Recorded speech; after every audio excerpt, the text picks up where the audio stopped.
에, 무슨 설교를 해야 될까? 벌써 그 말 들어서 다른 본문을 많이 묵상하고 했는데 연합 예배로 드린다 그러니까 또 그 말씀이 안 맞을 것 같아서 또 본문을 바꿔서 오늘 본문 말씀대로 복받은 가정이라는 이러한 주제로 하나님 말씀을 나누고자 합니다. 이 시는 하나님을 경외하는 인생이 누리는 복에 관해서 노래하고 있어요. 안경을 안 갖고 와서 눈이 잘 안 보입니다. 시인은 개인 생활과 가정 생활 그리고 하나님 백성 전체에 미치는 하나님의 축복을 연관지어서 말씀하고 있어요. 하나님을 사랑하며 섬김으로 진정한 인생의 기쁨이 된다는 것을 우리에게 교훈하고 있습니다. 또한 신앙인들로 하여금 복 주시는 하나님을 계속하여 경외하도록 우리들을 격려하고 있습니다. 특히 하나님을 경외하는 가정의 복에 대해서 강조하고 이러한 가정의 복을 믿음의 공동체의 교회까지 확대시키고 있습니다. 먼저 1절 보면은 복된 사람에 대해서 말씀하고 있어요. 여호와를 경외하여 그 길을 걷는 자마다 복이 있도다 말씀합니다. 시인은 하나님을 경외하는 태도와 일상생활에서의 행위 그리고 하나님께로부터 받은 복이 연관되어 있다고 우리에게 가르칩니다. 여호와를 경외하며 그 도에 행하는 자마다 복이 있도다. 전에 개역성경은 그렇게 기록하고 있어요. 그런데 우리 지금 가진 성경은 그의 길을 걷는 자마다 말씀하고 있습니다. 여호와를 경외하는 자는 일상생활에서 하나님의 말씀에 복종한다는 것입니다. 그렇죠? 하나님 말씀을 들어서 지식적으로만 우리 머릿속에 간직하고 있는 것이 아니에요. 이 말씀을 우리가 지식적으로 알았으면 이것이 우리 생활 속에서 행동으로 그 말씀이 나타나야 한다는 것입니다. 하나님을 경외한다는 것은 구약 성도의 신앙의 핵심이에요. 구약 성경의 핵심이 바로 하나님을 경외하는 자죠. 하나님을 경외하는 백성, 하나님을 경외하는 왕이 다스릴 때는 그 나라가 평안하지만 하나님을 경외하지 않는 사람이 다스릴 때는 외국의 침입을 받고 또 이런 한재가 들어서 흉년이 들고 굶어 죽고 아사자가 나오고 혹은 병이 돌아서 전염병이 돌아서 사람들이 떼죽음을 당하고 이런 일들이 많이 일어났음을 알 수 있습니다. 신명기 10장 12절에 그래요. 내 하나님 여호와께서 내게 요구하는 것이 무엇이냐? 곧 내 하나님 여호와를 경외하며 그 모든 도를 행하고 그를 사랑하여 마음을 다하고 성품을 다하여 내 하나님 여호와를 섬기고 이렇게 말씀하고 있어요. 잠언 1장 7절에도 보면 여호와를 경외하는 것이 지식의 근본이오늘 미련한 자는 지혜의 훈계를 멸시하느니라. 하나님을 경외하지 않는다는 것입니다. 경외란 두려움과 존경과 사랑을 아울러 지니고 있는 내적 태도를 경외라 그렇게 말해요. 피조된 존재로서 창조주 하나님을 경외하는 것은 인생이 지녀야 할 가장 기본적인 영적 태도를 말합니다. 그러나 하나님은 하나님을 경외하는 것은 단지 태도 문제에 그치는 것이 아니에요. 경외한다는 말에는 순종이라는 행동이 포함됩니다. 그렇죠? 나는 하나님을 섬기는 사람이다. 하나님을 믿는 사람이다. 말로만이 아니에요. 그 하나님 말씀대로 순종하고 살고 있는가? 순종까지 포함되는 것이 바로 하나님을 경외하는 것입니다. 따라서 하나님을 경외하는 자는 그분의 말씀에 순종해야 합니다. 일상생활에서 하나님의 말씀을 따라서 행한다는 말이에요. 특별한 날, 우리가 이렇게 주일날 예배 드릴 때만 나와서 하나님 말씀을 듣고 또 하나님의 말씀을 따라 사는 것처럼 하고, 일상생활로 돌아가면 하나님 말씀과 상관없이 제 마음대로 사는 것은, 이것은 하나의 기독교 종교꾼일 뿐이에요. 그렇죠? 주일만 예수를 믿고, 그것도 예배 시간만, 설교 듣는 시간만 하나님 말씀 듣고 일어서서 나가면 세상 사람들하고 전혀 구별되지 않는 삶, 이런 사람들이 오늘의 교회 안에, 오늘날 예수를 믿는 사람 가운데 너무 많다 그 말이야. 그렇기 때문에 그의 행위가 옳지 못하여서 세상 사람들로부터서 조롱을 받고 멸시를 받고 천대를 받는 일들이 얼마나 많은지 몰라요. 그렇죠? 하나님이 일상생활의 주인이심을 알고 모든 행위에 있어서 하나님의 뜻을 따르는 것이 하나님을 경외하는 것이라고 말입니다. 하나님 따로 있고 내가 따로 있는 거죠. 하나님과 동행한다, 주님과 동행한다는 말은 바로 뭡니까? 신하가 왕하고 동행하는 거죠. 그렇죠? 종이 주인하고 동행하는 거예요. 항상 함께하는 거죠. 나는 집에서 괜히 말을 했다가 우리 성옥희 씨한테 혼 많이 납니다. 왜냐하면 내가 더위를 못 참아요. 올여름 같은 더위에 얼마나 죽겠는지, 나 올여름 못 넘기고 죽을런지도 모르겠다. 그런 그 때가 한 3번 정도 있었던 것 같아요. 이거 한계에 부딪혔 때가 이거 얼마나 더운지. 불평과 원망을 내가 많이 해요. 불평과 원망. 뭔 일어서 뭐 몸이 또 이 허리 때문에 말을 안 들어요. 짜증을 내고 막 어떨 때는 막 나한테다 스스로 막 욕을 해요. 그리고 또 회개한다 그러면 나를 조롱해요.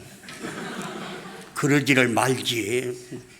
맨날 회개한다고 그래갖고 되냐? 이렇게. 그렇죠. 우리 주님도 발은 매일 씻으라고 그랬잖아요. 발은 매일 씻으라고. 우리는 잘못을 할 수밖에 없어요. 회심은 한 번이지만 회개는 늘 해야 됩니다. 순간순간. 늘 얘기하지만 제일 예수 잘 믿는 사람은 즉시 회개하는 거예요. 아이고 또 잘못. 그렇잖아요. 자동차를 몰고 가다가 길을 잘못 들었으면 어떻게 해요? 유턴 할 수 있는 것도 역주행해서는 안 됩니다. 유턴 할 수 있는 것도 얼른 유턴해서 나와야지요. 잘못된 길을 계속 가면 어떻게 되겠어요? 목적지 못 가지요. 그래서 이런 회개를 합니다마는 내 자신을 생각해도 그래요. 내가 주인이신 주님을 모시고 같이 길을 가면서 혼자 지탐을 부리고 자신한테 이런 말을 할 수 있겠는가? 옆에서 주인 되신 주님이 뭐라고 그러세요? 야, 너 뭐라고 자꾸 구시렁거리냐? 듣기 나쁘구만. 늘 이러실 거 아니에요? 왕이신 하나님을 모시고 가는 사람이 속상하다고 막 짜증을 부리고 화를 내고 누가 잘못 온다고. 근데 운전하다가 욕 많이 해요. 주님 또 말 안 하기로 했는데 또 말했습니다. 또 얘기하고. 그럴 때 뭐라 그랬어? 왕이신 하나님께서 너는 나와 함께 간다면서 네 할 소리 다 하냐? 어떡합니까? 또 회개해야죠. 또 할지라도 또 회개야. 이런 모습을 보면서 야, 이거 참 어떤 목사는 뭐 차 사갖고 운전하다가 하도 욕을 했어서 차를 팔아버렸다 그러는데 이런 사례들이 우리 일상생활에서 많아요. 주님을 왕으로 모시고 주인으로 모시고 사는 사람이 언제나 주님과 함께 같이 가는 사람이 자기 마음에 안 든다고 막 상대방에 막 뭐라 그러고 자기에 대해서 짜증을 내고 막 덥다고 불평 원망을 하고 야 이것은 참된 그리스도인의 모습이 아니다. 회개하고 안 해야죠. 우리 성옥회 사모 말대로 회개를 했으면 다시 안 해야지. 또 하고 또 하고. 예, 회개는 자주 한 건 좋습니다. 우리는 잘못하기 마련이에요. 하나님께서는 말씀을 통하여 복받을 길을 우리에게 보여주시고 복을 주실 능력도 지니신 분이에요. 우리에게 복받을 길을 다 말씀해 주셨잖아요. 성경 66권은 우리 인간들이 이 세상을 어떻게 살아야 잘 되는가를 자세하게 기록했어요. 잘못한 것은 어떻게 해야 바르게 되는 것을 다 가르쳐 주고 있어요. 그렇기 때문에 우리는 주의 말씀을 잘 듣고 그 말씀을 쫓아서 살아야 되죠. 복을 얻는 길은 우리 자신에게 달려 있어요. 다시 한번 말씀드리면 하나님을 경외하며 그 말씀대로 행하는 것이 복받는 길이라고 우리에게 늘 말씀하고 늘 가르치고 있잖아요. 이렇게 갈 때 하나님께서 놀라우신 은혜로 인간의 기대하지 않는 예비된 복도 주신다는 것입니다. 우리 개인의 삶, 일상의 삶 속에서 주님과 동행할 때 우리 자신을 바라보며 주님의 기대에 어긋나지 않는 삶을 살려고 부단히 자신을 저복종시켜야 주의 뜻대로 살아가는 것입니다. 2절로 3절에 보면 가정에 주시는 복을 말씀하고 있어요. 내가 내 손이 수고한 대로 먹을 것이라 내가 복되고 형통하리로다. 내 집 내 실에 있는 내 아내는 내 안방 우리 성경에는 내 안방에 있는 내 아내는 결실한 포도나무 같으며 내 상에 둘린 자식은 내 식탁에 둘러앉은 자식은 어린 감람나무 같으리로다. 시인은 하나님을 경외하는 자가 받을 복을 가장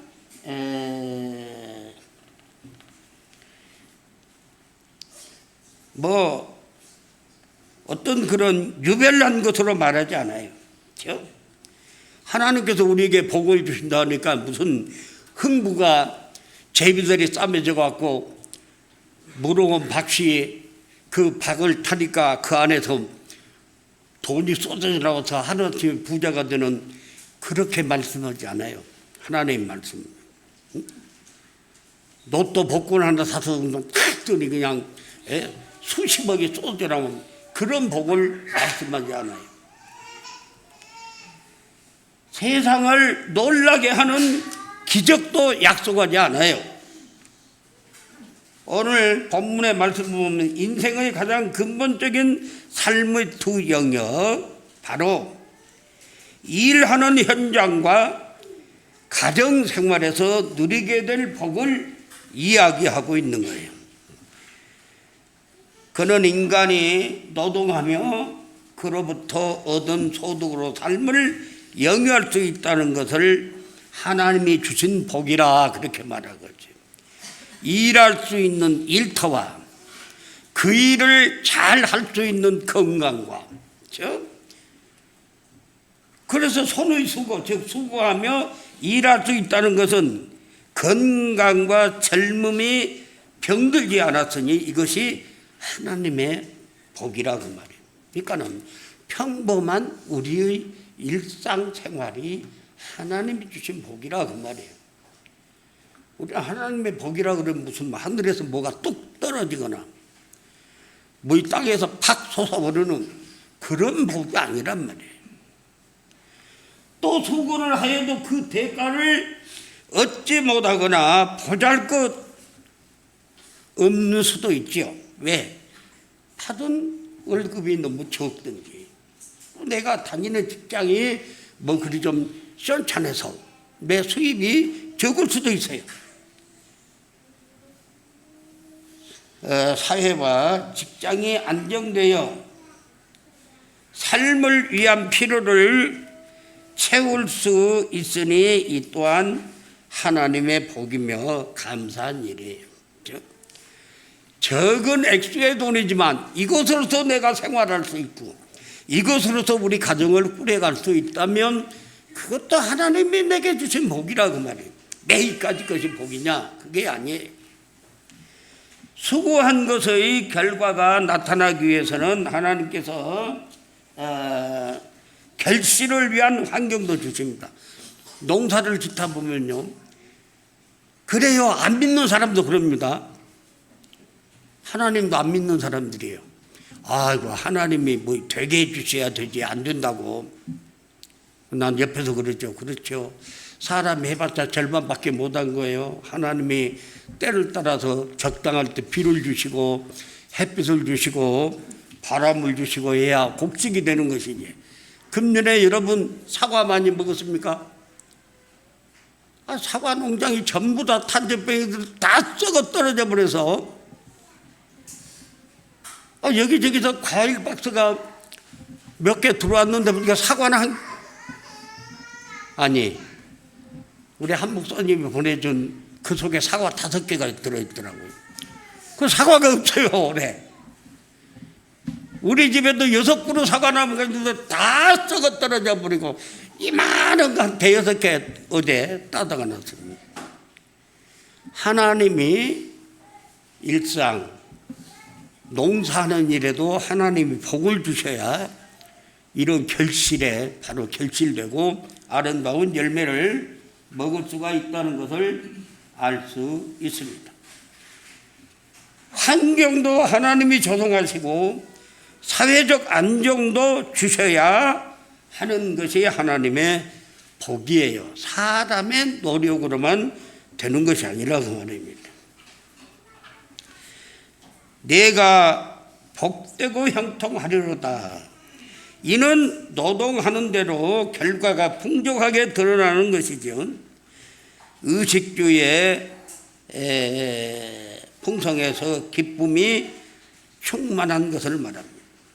일한 대로 결과가 나오니 노동 자체도 즐겁고 식탁에서의 온 가족이 함께 먹는 즐거움도 크고 육신이 건강하고 마음이 즐거운 것이죠. 이처럼 하나님의 복은 평생 동안 일상에서 겪는 노동의 기쁨과 소득의 즐거움 그리고 소득을 누리는 기쁨 가운데 임하는 것이에요. 어떤 특별한 것, 갑자기 무엇이 쏟아지는 것이 하나님의 복이 아니라 그 말이에요. 그렇죠?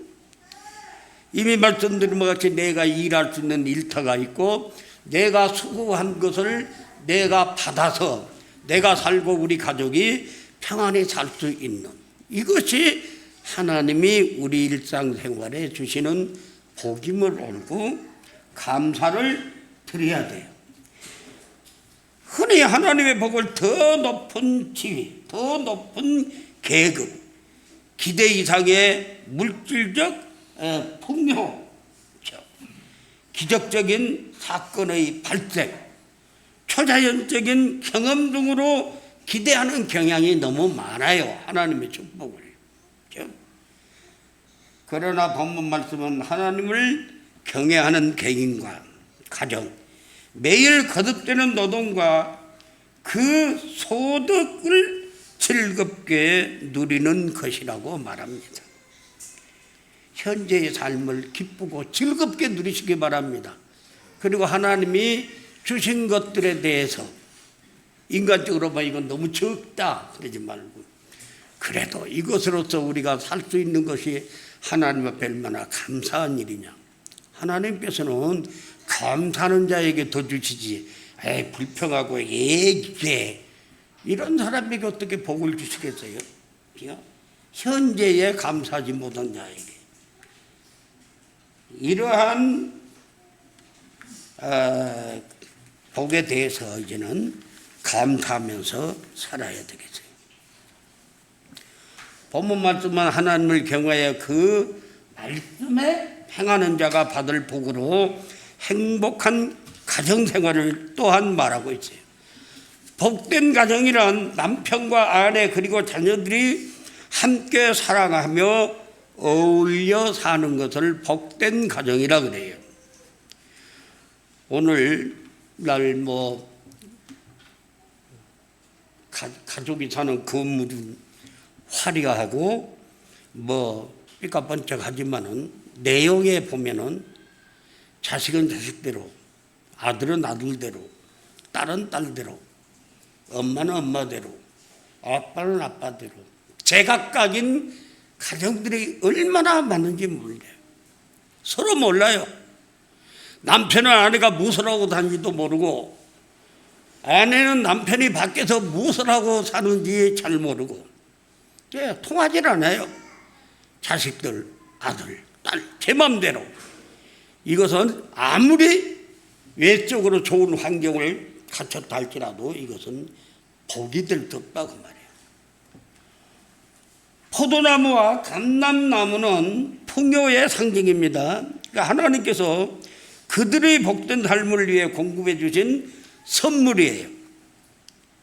결실한 포도나무로 비유된 아내는 많은 자녀를 낳아서 바로 안방의 중심으로서 집안의 사랑의 기운이 돌게 하면서 하나님을 경외하는 말씀을 잘 가르치는 현숙한 아내를 말합니다. 누가 현숙한 아내를 얻어 살겠냐? 잠언 31장 10절로 31절에 보면은 현숙한 아내의 모습을 잘 기록하고 있습니다. 어린 감람나무는 물이 올라 싹이 나고 자라는 상태를 말합니다. 그리고 식탁에 옹기종기 모여 앉아 믿음의 부모스라에서 즐겨 먹고 자라는 자녀들을 상징하고 있어요. 어린 감람나무로. 그래서 부모님의 영육간 보호와 은혜 가운데 말씀을 배우며 자라는 자녀들은 하나님 나라의 소망이며 가정의 미래인 것입니다. 자녀 어렸을 때 잘 가르치셔야 합니다. 벌써 사춘기만 돼보세요. 말 듣습니까? 제 마음대로예요. 어렸을 때에 물론 그래서 품 안의 자식이 자식이란 말을 하지만 어렸을 때 하나님 말씀으로 믿음으로 잘 가르쳐 놓으면 사춘기 이런 것도 스무스하게 넘어갑니다. 사춘기니까 포기하고 제 마음대로 살도록 내버려두게 되면 그 결과가 뭐가 되냐. 신명기 6장 7절 우리가 잘 아는 쉬에 말하는 말씀이죠. 내 자녀에게 부지런히 가르치며 집에 앉아있을 때이든지 길에 행할 때이든지 누워있을 때이든지 일어날 때이든지 이 말씀을 강론할 것이며, 부모의 입장에서는 언제 어디서나 사실 이게 가르친다는 것이 입술로만 가르치는 걸 말하는 거 아니에요. 부모 자신이 이 말씀대로 이렇게 살 때 사는 모습을 보는 것이 아이들은 가장 잘 배우는 거예요. 우리 교회는 본래 이 예배실이 좁아서 유아실을 못 만들었어요. 초창기 그때만, 요즘은 너무 자유스럽지만은 그때만 하더라도 여기 한 3분의 1을 2층을 만들어 갖고 그 애기들을 오면 거기에서 데리고 예배를 드리게 할까 이런 생각도 한 적이 있었습니다. 그러나 우리 교회는 처음부터 아이들이 그 통로를 왔다 갔다 하면서 어떤 교역자들은 아버지가 와서 찬양 인도하면 아예 잡고 딱 서 있었죠. 전동수 목사들 전주만이 그 전도사 됐어요 지금. 이렇게 다니면서 이 아이들이 예배 드리고 어른보다 더 잘 드리고 있는 겁니다. 그게 어른들이 딱 듣고 있는 것처럼 딴 생각하고 앉았고 아이들 왔다 갔다 하면 다 배우는 거예요. 우리 아빠도 있네, 우리 엄마도 예배 드리네, 우리 할아버지도 예배 드리네, 할머니도 예배 드리네. 다 보고 듣고 배우는 것입니다. 그러니까 예배 시간에 아이들이 왔다 갔다 해도 가만히 놔두세요. 어른보다 예배 더 잘 드리고 있는 거예요. 그게요. 어려서부터 이렇게 잘 배우면 절대로 다른 길로 가지 않습니다. 디모데후서 1장 5절에 보니까 이는 내 속에 있는 거짓이 없는 믿음을 생각함이라. 이 믿음은 먼저 내 외조모 로이스와 내 어머니 유니게 속에 있던 내 속에 있는 줄을 확신하노라. 믿음의 아들 디모데에게 사도 바울이 한 말이에요. 바로 그 믿음이 외할머니 로이스, 그 믿음이 어머니 유니게, 그런데 그 믿음이 바로 디모데에게까지 전달이 됐구나. 그것을 말씀하고 있는 대를 이어서 믿는 예수. 오늘날의 모든 교회들이 그렇다고 그래요. 큰 교회도 그렇고요. 중직자의 자녀들이 교회 일꾼이 되면 교회 일꾼이 절대로 부족하지 않다는 거예요. 문제는 얘들이 학생이 되고 청년이 되면 부모 밑에서 빠져나가 버려 다른 교회로. 그렇기 때문에 이렇게 교회가 대를 이어서 섬기지 못하는 안동 제1장로교회든가 그 장로교회가 있는데요. 거기는 4대째 장로가 있더라고요. 4대째 장로. 얼마나 아름답고 멋있어요. 우리 교회도 4대째 지금 출석 잘하는 집안 있죠. 우리 최장로님 집안이 내가 가만히 세보니까 4대째더라고요. 네. 감사한 일입니다. 네. 부모가 섬겼던 교회를 자녀들이 또 섬기고 또 대를 이어서 계속 섬기고 얼마나 감사한 일이에요. 자랑스러운 일이에요. 성경 말씀으로 잘 가르치면 바로 승리하는 인생을 사는 거예요. 끝날 시간이 다 됐는데 뭘 많이 적어와 갖고 많네.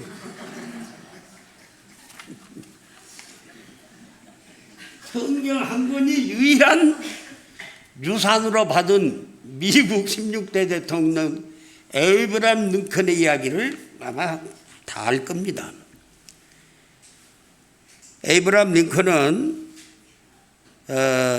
학교도 없는 인디애나의 시골에서 출생했어요. 1809년에서 1865년. 집이 너무 가난해서 그는 어머니에게 글과 성경을 배웠습니다. 어머니의 지식과 신앙과 성품이 곧 링컨의 학교의 성장 배경이었어요. 그런데 링컨이 11살 되던 해 그 어머니가 세상을 떠나게 됩니다. 임종을 당한 어머니의 낸시는 아들의 손을 잡고 얘야, 나는 너를 두고 먼저 내 아버지 집으로 간단다. 나는 그 어떤 것도 너에게 주지 못하나 내가 가장 소중히 여겨온 이 성경책 한 권을 유일한 유산으로 너에게 주고 싶구나. 너는 이것만을 보배로 삼고 재산을 삼아 그 말씀대로 살아가기를. 그 길만이 우리가 다시 만날 수 있는 길이란다 하고 유언을 남기고 숨을 거뒀어요. 링컨은 어머니의 유언을 명심하여 성경만을 애독했고 그 말씀대로 살기에 평생을 힘썼습니다. 마침내 그는 미국의 제16대 대통령이 되었고 흑인 노예를 해방시켜서 세계의 위인으로 오늘날까지 칭송을 받은 인물이에요. 참으로 성경만이 링컨의 훌륭한 인도자가 되었다는 것입니다. 링컨만 그렇게 하겠습니까? 링컨의 어머니처럼 말씀을 가르치고 말씀 안에 살도록 마지막 유언까지 남긴다면 우리들의 자녀손들도 그와 같은 훌륭한 인생을 살게 될 줄로 믿습니다.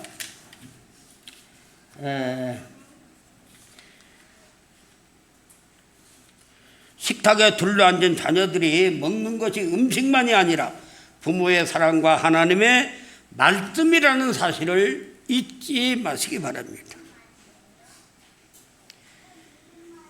이와 같이 하나님을 경외하는 가정은 현재의 행복뿐만 아니라 미래의 소망이 가득해요. 아내가 가정 중심에 있고 그 안에서 자녀들이 건강하게 자라는 일반적인 가정을 말하고 있어요. 여기서 특별한 가정을 말하고 있는 거 아닙니다. 가족의 존재만으로 웃음꽃이 피는 가정, 서로 아끼고 살아가는 것만으로 활력이 넘치는 가정, 하나님 안에서 소망을 두며 하나님의 말씀을 따르는 가정은 하나님께서 부여하신 지상 최고의 복입니다. 4절에 여호와를 경외하는 자는 이같이 복을 얻으리로다. 말씀을 우리는 기억하고 참 나는 하나님께로부터서 복을 받은 복된 삶을 사는 사람이고 우리 가정은 하나님께서 주시는 복을 누리고 사는 가정이다. 우리 자녀들은 하나님의 말씀으로 양육되고 있는 복된 자녀들이라는 이러한 확신들을 갖고 그렇죠? 지속적으로 기도하고 그들 앞에서 삶으로 본을 보이고 입으로 말씀을 가르칠 때에 그들이 분명히 따르게 될 줄로 믿습니다.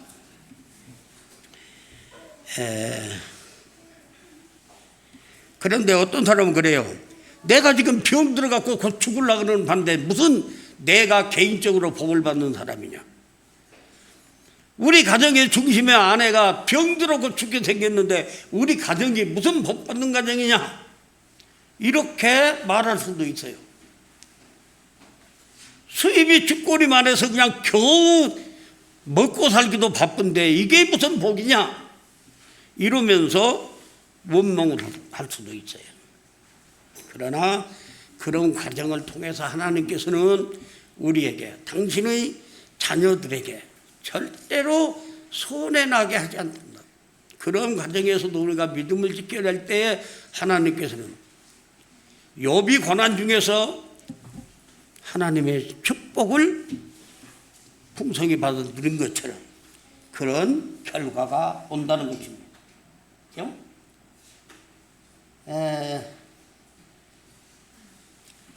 하박국 3장 17절 18절에 그래요.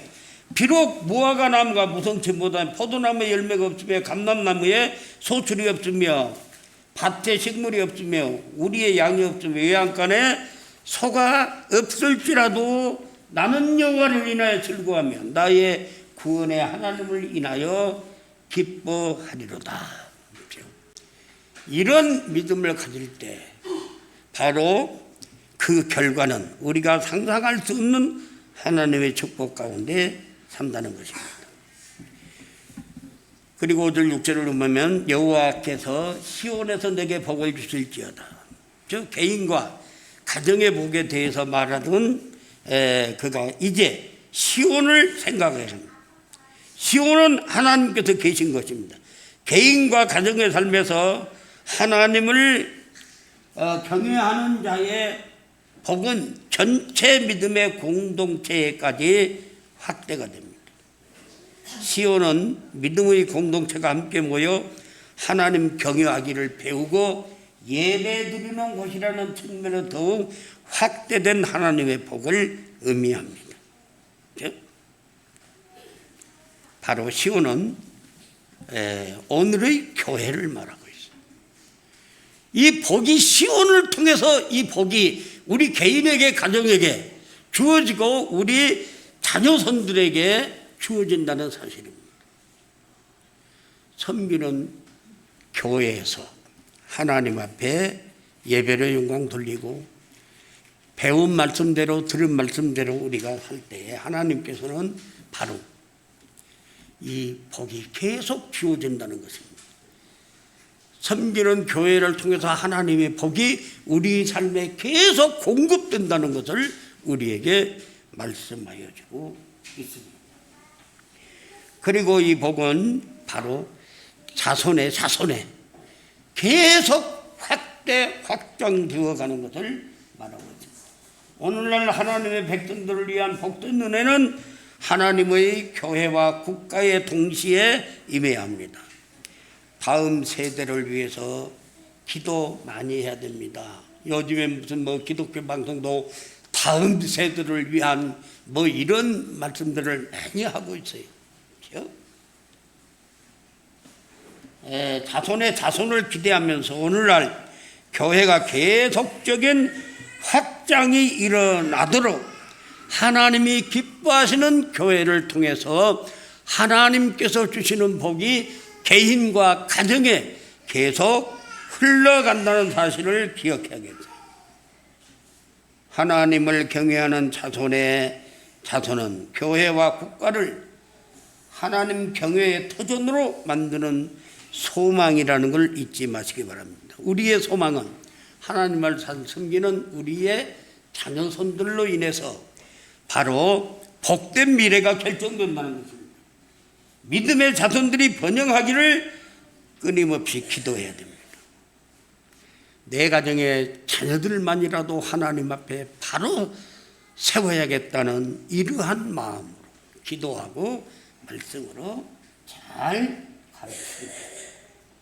믿음의 자손들이 대를 위해 하나님 나라를 이 땅에 확장시키는 성도의 가정과 우리 천흥교회가 되시기를 주의 이름으로 축복합니다. 기도하겠습니다. 살아계신 아버지 하나님, 은혜와 사랑을 감사합니다. 아버지 하나님, 한가위 명절을 맞이하여 온 가족들이 모여 기쁘게 즐거운 시간들을 많이 보낸 줄로 믿습니다. 그보다도 하나님께서 복 주심으로 우리의 개인 생활과 나가서 우리 가정 생활이 또한 섬기는 교회를 통해서 주시는 하나님의 축복을 마음껏 누리며 이 축복들을 후손들에게 전하며 이웃들에게 전파하며 사는 우리 성도들 다 되게 하시고 믿음의 복된 가정들이 되게 하여 주옵소서.